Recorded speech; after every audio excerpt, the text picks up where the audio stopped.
Caríssimos irmãos e irmãs, estamos celebrando o 6º domingo da Páscoa. E o Evangelho de hoje, ele tem um tom de intimidade. Nosso Senhor fala, estamos aqui no capítulo 14 do Evangelho de São João, e Nosso Senhor diz, qual é aqui o contexto? Jesus subirá aos céus, e ele vai fisicamente abandonar os apóstolos. Entendamos aqui, o abandonar. Ele não estará mais fisicamente presente com os apóstolos. Ele vai inaugurar agora um outro tipo de presença. Não a presença física, mas uma presença espiritual. Não mais uma presença visível, mas uma presença invisível. E nós sabemos muito bem que não é porque não é uma presença visível que ela seja menos real, que ela seja menos percebida, porque quantas vezes nós temos uma pessoa do nosso lado, mas a sentimos tão distante de nós, ou estamos do lado de uma pessoa com quem não temos ou não queremos ter comunhão, não queremos ter proximidade, de modo que a presença física não é condição sine qua non, não é uma condição tal que já de per si indica intimidade. Então Jesus, ele não estará mais fisicamente presente, mas estará vivamente presente no coração dos apóstolos. Sua presença continuará forte, mas de uma maneira sutil, espiritual, incorpórea, na alma, no coração. Então Jesus diz, se alguém me ama, guardará minha palavra e o meu Pai o amará. Então aqui, a primeira condição que Jesus nos dá para que nós tenhamos comunhão com Ele é que nós guardemos a sua palavra. Se alguém me ama, guardará a minha palavra. Se vocês pegarem o capítulo 14 de São João, os capítulos 14, 15 e 16 são belíssimos. Quer dizer, todo o Evangelho de São João é belíssimo, mas os capítulos 14, 15 e 16 são muito bonitos. Então já no início, aqui no capítulo 14, no versículo 15, São João diz, Jesus diz no Evangelho de São João, se me amais, guardareis os meus mandamentos. Agora aqui no versículo 23, se alguém me ama, guardará a minha palavra. Então a condição de amar a Deus. Então aqui já, cada um já olha para o seu coração, para as suas disposições de alma e se analisa se você tem procurado observar a palavra de Deus, guardar os mandamentos de nosso Senhor, levar a sério a sua palavra, ou se você tem estado muito aquém do que deveria. Então já é a ocasião de pedir a Deus a graça de amá-lo mais, porque meus santos, quanto mais amarmos nosso Senhor, mais necessidade nós teremos de fazer a vontade dEle, de guardar os seus mandamentos. Quando a nossa atitude, quando a atitude da nossa alma é de um certo cansaço, uma certa má vontade em cumprir os mandamentos de Deus, é porque está faltando amor. Quando, por exemplo, eu darei aqui um dos mandamentos mais importantes, sem dúvida, mas um dos mais pequenininhos, isto é, mais fáceis de se cumprir. Por exemplo, guardar os domingos. É um mandamento de Deus, que a igreja apresenta também como um mandamento seu, é mandamento também da igreja, mas é um mandamento relativamente fácil, misericórdia, o que é guardar a missa dominical. Não é mandamento vir à missa todos os dias, é a missa dominical, então é um mandamento facílimo. Mas se você olha para a sua atitude e percebe que diante deste mandamento, que os beneficiados somos nós, não é Deus. Quando nós participamos da missa, nós é que somos beneficiados com isso. Então é um mandamento de Deus para o nosso benefício. Mas quando nós percebemos que existe uma certa preguiça, indisposição e má vontade contínuas em cumprir este mandamento tão fácil, isto é, quando você percebe que você constantemente, não é uma vez, acontece, mas quando você constantemente tem preguiça de ir à missa, você constantemente chega atrasado na igreja, a missa é às 7, se você não chegar às 7 em ponto, você chega depois, quer dizer, nem um tempinho antes para chegar e se colocar diante de Deus, fazer uma pequena adoração, pedir as graças espirituais para participar com devoção da Santa Missa, ou quando nela está, não vê a hora que ela termine. Saiba, meu santo, minha santa, que está faltando amor no seu coração. E o que fazer, Padre, quando eu percebo que o meu coração é tão egoísta, não quer fazer o mínimo sacrifício por Deus? Pedir a Deus o seu amor. Quando se ama a Deus, se quer cada vez mais fazer a vontade dEle e fazê-la com perfeição e fazê-la nos mínimos detalhes. Pois bem, mas não vamos nos deter neste ponto. Continua então Jesus: se alguém me ama, guardará a minha palavra, e o meu Pai o amará, e nós viremos e faremos nele a nossa morada. Jesus então promete que fará a morada em nós, mas não apenas Ele, a Trindade. Porque, meus santos, onde está o Filho, está o Pai. Onde está o Filho, está o Espírito Santo. É o mistério da Santíssima Trindade. Onde o Pai e o Filho estão presentes, o Espírito Santo está presente. E onde o Espírito Santo está presente, o Pai e o Filho estão presentes também. Por quê? Porque uma realidade é um só Deus em 3 pessoas. Quando você comunga Jesus, você comunga a Trindade. Você recebe o corpo de Cristo, o corpo e o sangue de Cristo, porque somente Cristo tem corpo e sangue. O Pai não tem corpo nem tem sangue. O Pai é Espírito. O Espírito Santo é Espírito, não tem corpo nem sangue. Mas Jesus, na plenitude dos tempos, se encarnou. Então ele tem corpo e sangue. De modo que quando nós recebemos o corpo e o sangue de Cristo, nós recebemos a Trindade inteira, porque onde está Jesus, estão o Pai e o Espírito Santo. Pois bem, Jesus então, ele promete que aquele que o amar, guardará a sua palavra. Consequentemente, isso dará muita alegria ao Pai, que virá e fará naquele coração a morada.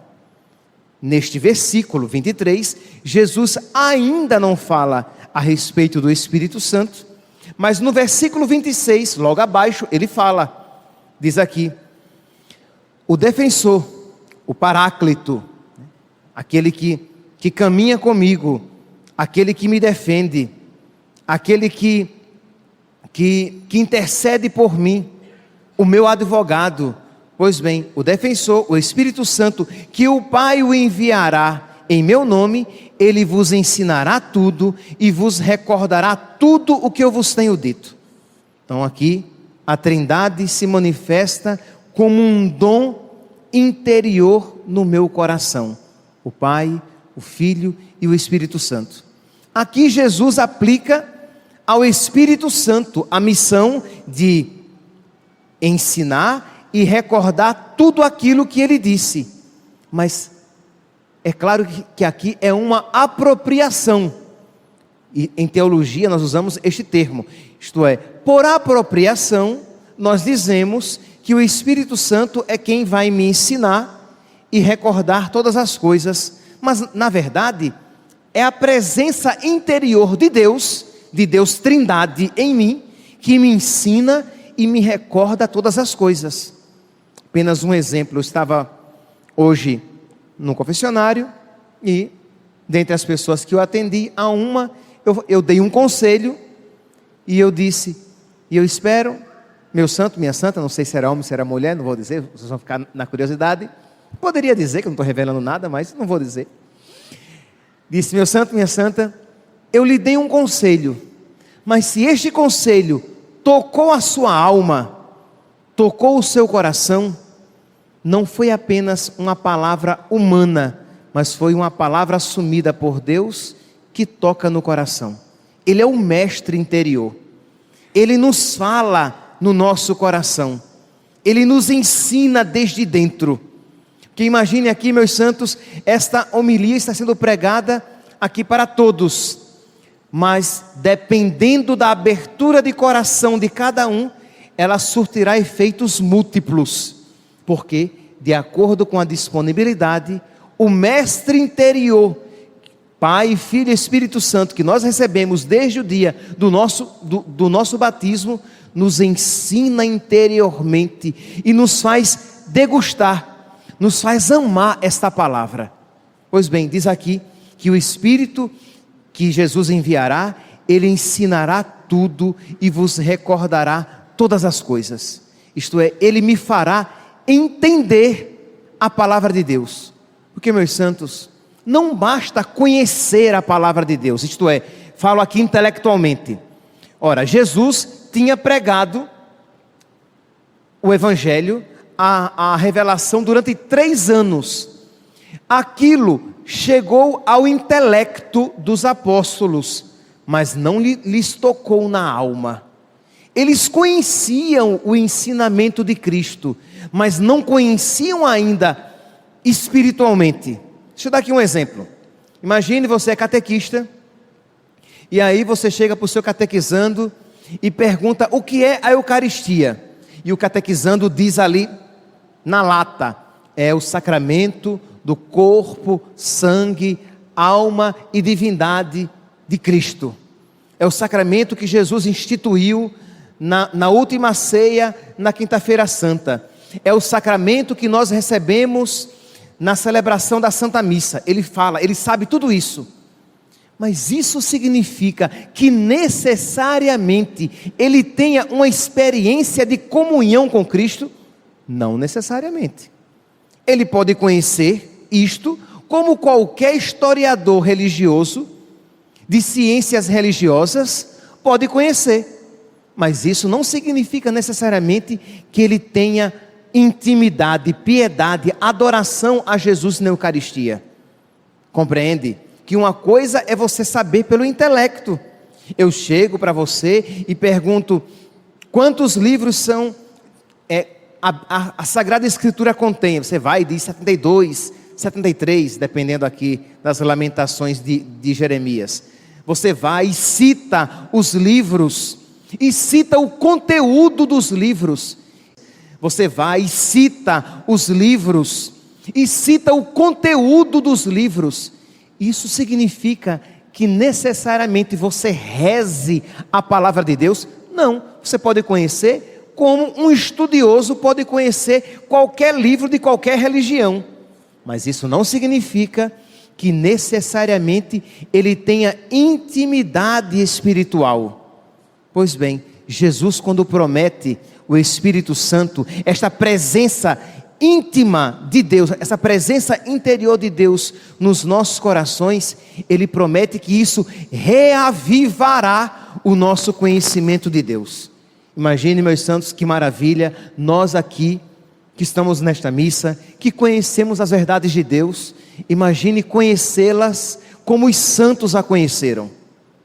Imagine comungar, receber o corpo e o sangue de Cristo, como Santa Teresinha comungou, como Santa Rita, que nós celebramos há uns dias, como ela recebia Jesus na Eucaristia, porque ela tinha um conhecimento material, teológico, diferente de nós? Provavelmente não. O conhecimento que ela tinha é o que nós temos, conhecimento material, mas o conhecimento espiritual era de uma outra qualidade. Então, meus santos, o que o Senhor aqui promete e que nós precisamos suplicar é que Deus nos conceda este conhecimento interior, que o Espírito Santo venha e nos ensine de novo e com a profundidade nova todas as coisas. Que o Espírito Santo, como diz aqui Jesus no capítulo 14 do Evangelho de São João, ele diz no versículo 16 que ele nos dará um outro Paráclito para que fique conosco eternamente. O Espírito que ele nos dará, ele ficará conosco para sempre. Este mesmo Espírito, Evangelho de hoje, nos ensinará e nos recordará todas as coisas, mas nos ensinará de uma maneira diferente. Sabe, quando você tem um bom catequista ou um bom pregador, que quando prega a palavra aquece o seu coração? Sabe aquela experiência que os discípulos de Emaús tiveram quando Jesus lhes explicava as Escrituras? Pois bem, o mesmo Jesus, quando explicava as Escrituras antes, aquilo não ardia necessariamente o coração dos apóstolos, porque muitos deles nem compreendiam direito. Por quê? Porque o coração deles ainda estava fechado. Mas Jesus promete esta chave espiritual, que é o Espírito Santo, que abre os corações mais fechados, que amolece os corações mais duros, que dá vida aos corações mais mortos, que anima os corações mais tristes, que faz com que nós vejamos aquilo que nós nunca vimos, mas que estava diante dos nossos olhos, e nos faz crer de uma maneira nova. É por isso que nós, cristãos católicos, deveríamos ser amicíssimos desta presença de Deus dentro de nós, da presença de Deus dentro do meu coração, e com Ele constantemente conversar. Deus mora em mim, o Pai, o Filho e o Espírito Santo. Se você diz: padre, mas eu posso conversar então, sempre que eu me dirigir a Deus dentro de mim, eu posso conversar com Deus e Espírito Santo? Pode, meu santo, não tem problema, você é templo do Espírito Santo. Padre, eu posso conversar com Jesus, que, como diz São Paulo, já não sou eu mais que vivo, mas é Cristo que vive em mim? Pode, meu santo, você pode conversar, porque Jesus mora em você. Desde o dia do seu batismo, Ele entrou no seu coração para neste mundo nunca mais sair. Mas padre, eu posso conversar com o Pai, com o meu Pai, com o Pai do céu? Pode, meu santo, porque Ele mora no seu coração. Mas o que você não pode, meu santo, é não ter esta vida íntima com Deus que no seu íntimo mora. Entende? Isto é, de constantemente, você não pode rezar apenas quando vem à igreja, ou apenas quando você dobra os joelhos no seu quarto. É claro que você deve dobrar os joelhos no seu quarto e rezar, e você deve rezar na igreja, mas não apenas. Mas você está dirigindo o seu carro, você está indo para o seu trabalho, você está lavando os pratos em casa, quando possível, sempre que possível, o mais possível, o quanto mais possível for, de se entreter com nosso Senhor. Por quê? Porque Ele é o hóspede da sua alma, e Ele vai aquecendo o seu coração e convencendo você da verdade, lhe dando um conhecimento cada vez mais profundo a respeito das coisas espirituais. É o Espírito Santo que nos dá vou aqui falar do Espírito Santo, poderia falar do Filho ou do Pai. É o Espírito Santo que nos dá o gosto das coisas espirituais. Sabe quando você vai rezar e não tem gosto?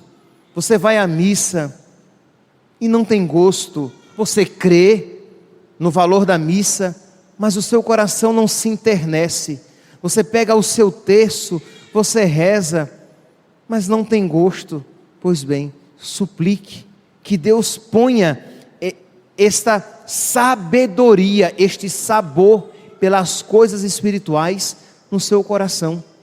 Suplique com simplicidade: meu Deus, meu coração, ele é um coração muito natural, ele é um coração muito humano, ele é um coração muito imanente, ele só gosta das coisas que um coração de carne gosta.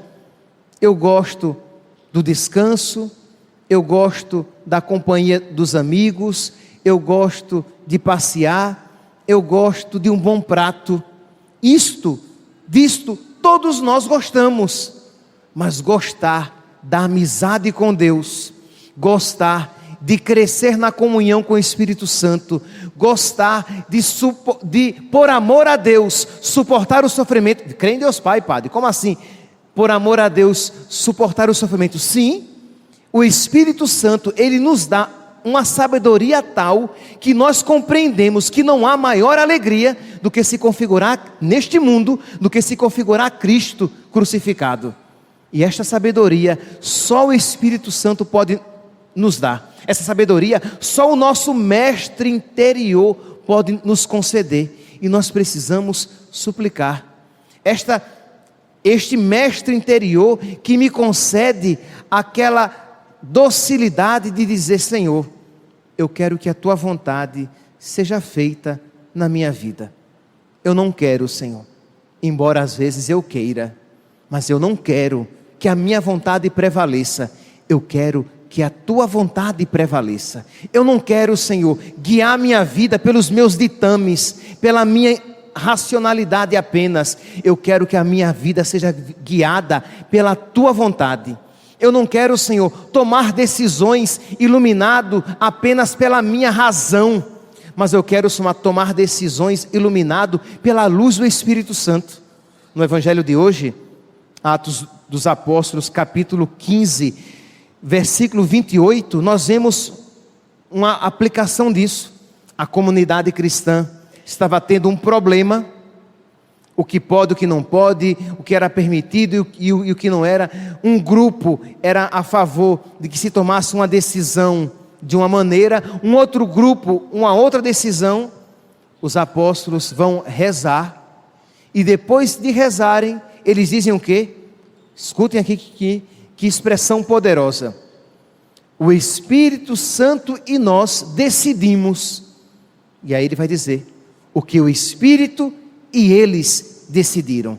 Isto é, eles rezaram, eles tinham intimidade com Deus, eles compreenderam a vontade de Deus, e uma vez compreendendo a vontade de Deus, eles sabem que não é apenas uma decisão minha, é uma decisão do Espírito Santo e minha.